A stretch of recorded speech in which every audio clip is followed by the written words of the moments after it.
নমস্কাৰ মই doctor Jayanta Kumar Gogoi 6 mile জিএনআৰচিৰ মই কনসালটেন্ট কাৰ্ডিওলজিষ্ট প্ৰতি বছৰে সেপ্টেম্বৰ মাহৰ 29 তাৰিখে ওয়াৰ্ল্ড হাৰ্ট ডে বিশ্ব হৃদয় দিৱস হিচাপে পালন কৰা হয় এই প্ৰগ্ৰাম তোৰ মাজেৰে আমি জনগণৰ মাজত হৃদৰোগৰ সম্বন্ধে সজাগতা জাগ্ৰত কৰিবলৈ চেষ্টা কৰোঁ আজি মই আপোনালোকৰ আগত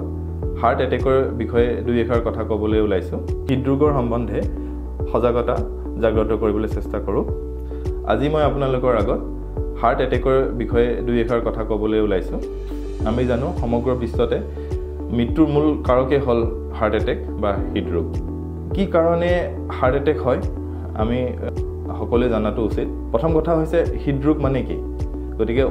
কাৰ্ডিওভাস্কুলাৰ ডিজিজ বা হৃদৰোগ বুলিলে আমি বুজো যেতিয়া আমাৰ হাৰ্টৰ যিখিনি হীৰা উপহীৰা আছে তাত যদি কোলেষ্ট্ৰল জাতীয় বস্তু বা চৰ্বি জাতীয় বস্তু জমা হৈ বন্ধ হৈ পৰে তাকে আমি হাৰ্ট এটেক বুলি কওঁ এই কোলেষ্ট্ৰল জমা হোৱাৰ মূল কাৰক হিচাপে যদি আমি বিচাৰি চাওঁ 80% ক্ষেত্ৰত আমি দেখিবলৈ পাওঁ যে আমাৰ জীৱনশৈলী যেনেকৈ আমি যদি অত্যাধিক পৰিমাণে কোলেষ্ট্ৰল জাতীয় বা তেল জাতীয় বস্তু ব্যৱহাৰ কৰোঁ যদি আমি স্মোকিং কৰোঁ যদি বহুত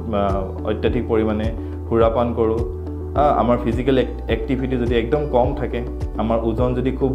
বেছি থাকে তো এনেকুৱাবিলাক বিভিন্ন কাৰণত আমাৰ হৃদৰোগ বা আমাৰ শৰীৰত বৃদ্ধি পায়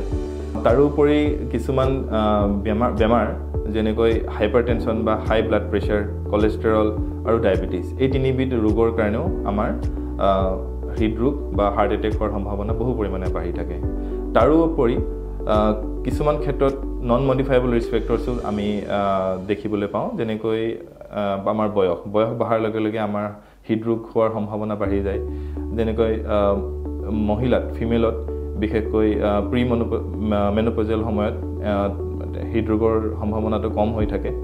তাৰোপৰি জেগা বিশেষেও বা ৰেচ হওক বা ৰিজন হিচাপেও কিছুমান হৃদৰোগ আমাৰ সচৰাচৰ কম বেছি পৰিমাণে দেখিবলৈ পোৱা যায় হাৰ্ট এটেকৰ লক্ষণ বুলিলে আমি কি বুজো হাৰ্ট এটেক হ'লে আমি সকলোৱে জানো আমাৰ প্ৰচণ্ড বুকুৰ বিষ আৰম্ভ হয় বুকুখন হেঁচি ধৰে গধুৰ অনুভৱ হয় তাৰ লগতে বিষটো বিয়পি যাব পাৰে আমাৰ দুখন বাহুলৈ বা পিঠিলৈ ইভেন ডিঙি আৰু ওপৰ পেটলৈকেও এই বিষ বিয়পি যোৱাৰ সম্ভাৱনা থাকে তাৰ লগত কেতিয়াবা উশাহ লোৱাৰ কষ্ট প্ৰচুৰ পৰিমাণে ঘামি যোৱা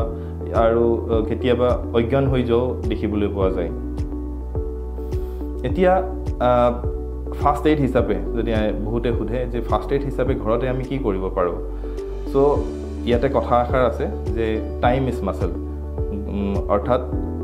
অলপো সময় নষ্ট নকৰি আমি যদি পেচেণ্টজনক বা ৰোগীগৰাকীক ইমিডিয়েটলি হস্পিটেললৈ লৈ আহিব পাৰোঁ বহুত সময়ত ৰোগীয়ে বা পেচেণ্টে সোধে যে আমি সেইখিনি সময়ত ঘৰত কি কৰিব পাৰোঁ গতিকে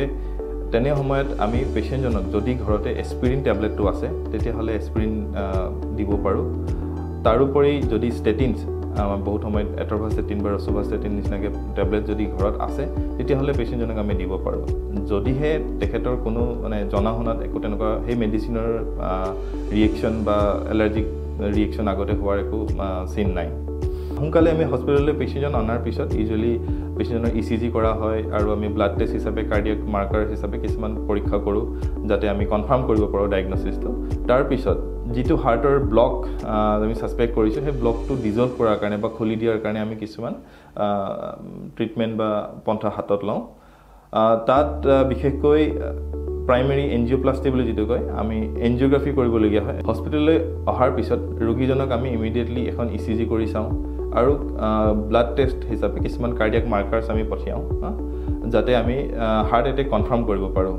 আৰু ইমিডিয়েটলি পেচেণ্টজনক আমি তেজ পনীয়া হোৱা মেডিচিন যেনেকৈ এস্পিৰিন হওক ষ্টেটিনছ হওক তেনেকুৱা ধৰণৰ মেডিচিন আমি আৰম্ভ কৰিবলৈ দিওঁ তাৰোপৰি হাৰ্টৰ তেজৰ নলীৰ কোনখিনি জেগাত ব্লক হৈছে সেইটো কনফাৰ্ম কৰিবৰ কাৰণে আমি একচুৱেলি এনজিঅ'গ্ৰাফি কৰিব লাগে আৰু এনজিঅ'গ্ৰাফি কৰাৰ লগে লগে আমি ডিচাইড কৰোঁ যে সেই ব্লকটো খুলিবৰ কাৰণে আমি কি কৰিব পাৰোঁ গতিকে এনজিঅ'প্লাষ্টি বা বাইপাছ চাৰ্জাৰী ইত্যাদিৰ কথাও সেইখিনি সময়ত আহি পৰিব পাৰে আহক এতিয়া জানো আমি কি ধৰণে এইবিধ মাৰাত্মক বেমাৰৰ পৰা হাত সাৰি থাকিব পাৰোঁ গতিকে প্ৰিভেনশ্যন বুলি ক'লে আমি আমাৰ লাইফষ্টাইলৰ কথাখিনিলৈ প্ৰথমতে আহোঁ আমাৰ যদি আমাৰ অত্যাধিক ধূম্ৰপান হয় বা আমি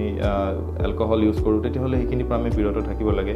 ৰেগুলাৰ ফিজিকেল এক্টিভিটি থাকিব লাগে ফিজিকেল এক্টিভিটি বুলি ক'লে মিনিমাম আমি ডেইলি 30 মিনিটছ এক্সাৰচাইজ কৰিবই লাগে তাৰোপৰি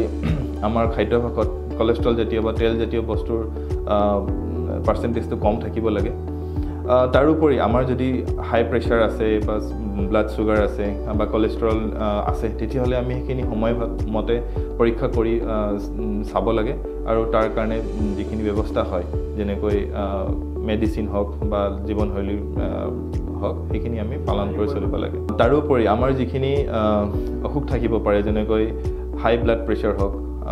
ডায়েবেটিছ হওক বা কলেষ্ট্ৰল হওক সেইখিনিও আমি নিয়ন্ত্ৰণ কৰি ৰাখিব লাগে আমাৰ খাদ্যাভ্যাসৰ মাজেৰে আমাৰ জীৱনশৈলীৰ মাজেৰে